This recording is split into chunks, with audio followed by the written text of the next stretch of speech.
Hey guys, मैं इस video में बात करने वाला हूँ आजकल चलने वाले सोशल मीडिया के उन ट्रेंड्स की जो कि बहुत ज़्यादा खतरनाक है हम लोगों के लिए एज ए ह्यूमन सोसाइटी। तो इन ट्रेंड्स के बारे में हम डिटेल में थोड़ा सा बात करते हैं। जैसे कि अब इंस्टाग्राम पे अगर आप जाओगे या यूट्यूब या कोई भी सोशल नेटवर्किंग वेबसाइट ऐप्स पे आप अगर स्क्रॉल कर रहे हो तो आपको 2-4 तरीके के स्पेसिफिक फीड्स मिलेंगे जो कि होंगे। एक तो बेसिकली आपने जो चीज़ें सबसे ज़्यादा सर्च की होंगी, जैसे कि मैं फिटनेस के बारे में सर्च करता हूँ तो मेरे फीड्स में fitness, exercise, workout, meal plans and all those kind of things वो आती रहेंगी। एक तो वो होता है। दूसरा एक होता है कि आपको कुछ और भी कंटेंट दिखाया जाता है हल्का सा डिफरेंट। वो कंटेंट हो सकता है या तो आपको सेक्सुअली एक्साइट करता होगा, या फिर आपको कोई फिलोसॉफिकल सी बात करने वाला इन्फ्लुएंसर का रील आ जाएगा या कुछ, या फिर आपको किसी भी और तरीके की जो इनकम एजेंडा चल रहा होता है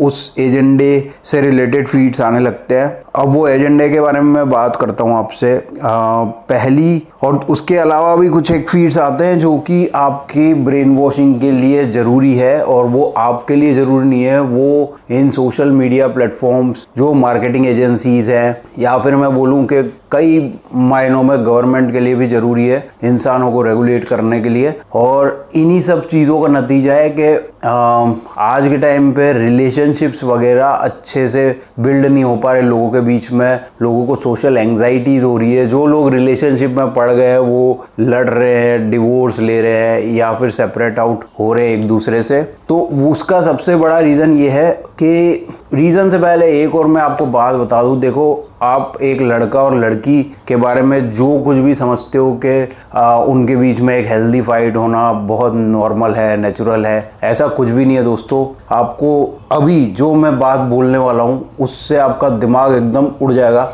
एक बार के लिए आपकी नींद खुल जाएगी। मैं बताना चाहता हूँ आपको कि लड़का और लड़की कभी लड़ने के लिए बने ही नहीं है। लड़का और लड़की में फाइट होना कभी नेचुरल नहीं होता। आप इस चीज़ को ऑब्जर्व कर लेना, वाइल्ड लाइफ में भी ऑब्जर्व कर लेना। अगर आप प्योर एनिमल केमिस्ट्री को भी ऑब्जर्व करोगे तो एक मेल और फीमेल में फाइट बहुत कम देखने को मिलेगी, और अगर फाइट हो भी रही है तो वो इस रिसोर्सेज के ऊपर कहीं पे हो रही होगी जहाँ पे कोई और ऑप्शन नहीं है, जहाँ पे 2 मेल्स अवेलेबल नहीं है, उस फीमेल का लीडर अवेलेबल नहीं है, या फिर ऐसी कोई सिचुएशन, या उस फीमेल का जो बच्चा है वो किसी डेंजर में है किसी और मेल की वजह से, तब फाइट हो रही होगी। इस टाइप के सिचुएशंस में ही फाइट होती है वाइल्ड लाइफ में या फिर एनिमल किंगडम में। और we are also a social animal. हमारे बीच में फाइट होना इज नॉट नेचुरल। किसी भी मेल और फीमेल के बीच में फाइट होना इज नॉट नेचुरल। पहला तो फिनोमिना ये आप सेट कर लो, क्योंकि अब मैं इसका सबूत भी देता हूँ।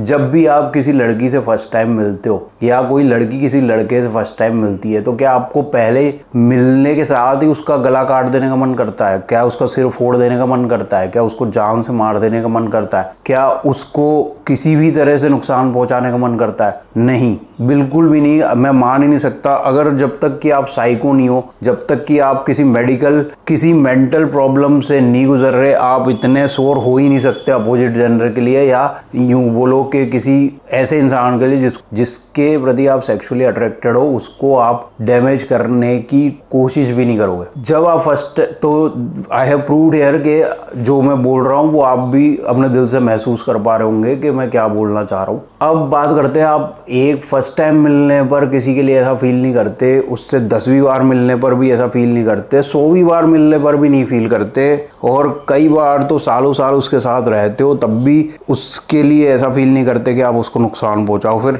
जब आप एक परमानेंट रिलेशनशिप में आ जाते हो तो ऐसा क्या हो जाता है कि आपको वो इंसान एक फूटी आंख नहीं सुहाता, आप उसके साथ ज़्यादा टाइम भी स्पेंड नहीं कर सकते। तो सिंपल सा फंडा ये देखो यार, पहली चीज़ तो ये कि रिलेशनशिप में आप अपनी मर्जी से आए हो, ठीक है? आप अपने बेनिफिट के लिए आए हो, दोनों अपने अपने म्यूचुअल बेनिफिट्स के लिए आए हैं। उस चीज़ की पूर्ति होने के बाद जब एक्सटर्नल फोर्सेस उनके रिलेशनशिप्स पे काम करने लगते हैं, वो एक्सटर्नल फोर्सेस क्या है कि पहली बात, आपसे पे ज़बरदस्ती एक्सपेक्टेशंस आपको सेट करना सिखाया जाता है अपने पार्टनर के साथ, चाहे मेल हो चाहे फीमेल हो, इनकी अपनी अपनी एक्सपेक्टेशंस रहती हैं। पहले आपको एक्सपेक्टेशन सेट करना सिखाया जाता है, फिर वो एक्सपेक्टेशन सेट करने के साथ आपको ये बताया जाता है कि आप क्यों सही हो, और आपका ऐसा माइंडसेट रेडी किया जाता है। ये सब होता है सटल से सटल ब्रेन वॉशिंग के थ्रू। ये हो सकता है सोशल मीडिया के थ्रू डायरेक्टली हो रहा हो, चाहे तो फिल्मों के थ्रू हो रहा हो, चाहे टेलीविजन के थ्रू हो रहा हो, या फिर समाज के ही थ्रू हो रहा हो। समाज के उन लोगों ने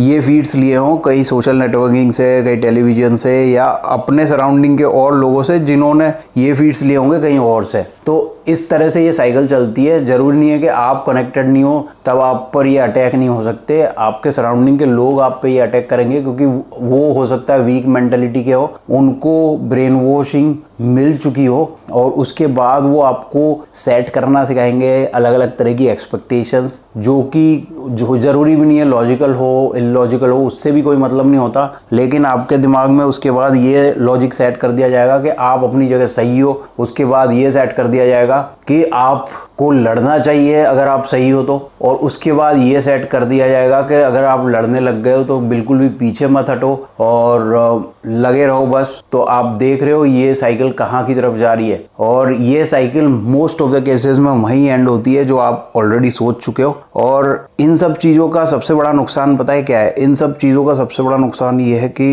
लोग बाग आज की डेट में सब अलग थलग है। जो सिंगल है वो तो है ही है अकेले, लेकिन जो किसी के साथ रिलेशनशिप में भी पड़ गए वो या तो सेपरेट आउट होने का सोच रहे हैं, अगर वो सेपरेट आउट नहीं हुए हैं तो वो साथ रहकर भी अलग अलग हैं। इतने ज़्यादा आइसोलेटेड हो गए, और आइसोलेटेड होने से ह्यूमैनिटी टूटती है, हमारा कल्चर टूटता है, हमारे जो धर्म वगैरह है उनको नुकसान पहुंचता है, हमारे ओवरऑल लाइफ के स्ट्रक्चर को नुकसान पहुंचता है। और जब हर बंदा अकेला अकेला रहेगा, उनका कोई कल्चर नहीं रहेगा, तो फिर वो कल्चर, फिर उनका नया कल्चर वो होगा जिसको ये सोशल मीडिया प्लेटफॉर्म से आपके आका लोग सेट करेंगे। अब मैं आका लोग इसलिए बोल रहा हूँ, मैं सीधे नाम तो ले नहीं सकता because they are very powerful and I am using one of the social media platform to deliver this message. तो आप कम बोल रहा हूँ उसी में समझ जाना। तो ये जो आका लोग हैं ये अपना कल्चर आसानी से सेट कर पाएंगे। इंडिविजुअल बंदा वीक माइंडसेट के साथ और इनसिक्योर है वो, और उसको कोई भी घुट्टी पिलाना बहुत आसान होता है। थोड़ा बहुत लॉजिक लगा लो किसी भी काम को करवाने के पीछे। पहले तो जो काम करवाना है उससे रिलेटेड फीड्स सेट कर दो, उसके बाद उसके उन फीड्स के लिए लॉजिक भी सेट कर दो, थोड़े बहुत पॉइंटर्स दे दो, इतने से काम हो जाता है। एक पूरा का पूरा मास क्राउड जो है वो कुछ भी कर सकता है आज की डेट में, अगर ये आपके आका लोग चाहे तो। और ये बहुत ही खतरनाक सिचुएशन है ह्यूमैनिटी के लिए, और इससे बचने के लिए इस सब पूरे प्रोसेस में हमारा अपना इंडिविजुअल लाइफ जो है बहुत ज़्यादा सफ़र करता है। हमारे पर्सनल रिलेशनशिप सफ़र कर रहे हैं, हमारे फाइनेंसेस सफ़र कर रहे हैं, हमारा खुद का मेंटल हेल्थ सफ़र कर रहा है। मतलब लाइफ पूरी तार तार हो रखी है इस पूरे सिस्टम के चक्कर में। तो मैंने ये वीडियो बनाया है थोड़ा आप लोग के अवेयरनेस के लिए, जहाँ पर आप अगर अवेयरनेस है तो आप अपने आप को इन अटैक्स से बचा सकते हैं। ऑफ कोर्स पूरा अगर कल्चर ही टॉक्सिक है तो जरूरी नहीं है कि आपको कोई अपना पार्टनर मिल जाए या अच्छे दोस्त मिल जाए, बट फिर भी आप अगर अवेयर रहेंगे तो हो सकता है आप में से ही कुछ लोग एक नीट एंड क्लीन, एक पवित्र कल्चर की शुरुआत करने में जो इनिशियल लेवल के लोग होते हैं वो आप लोगों में से ही ट्रांसफॉर्म होके बनेंगे। That's why I am trying to deliver this message and try to spread this to the entire world. Whoever you know, whoever you care about, उन लोगों तक ये मेरा संदेश जरूर पहुंचाओ। Thanks for watching this.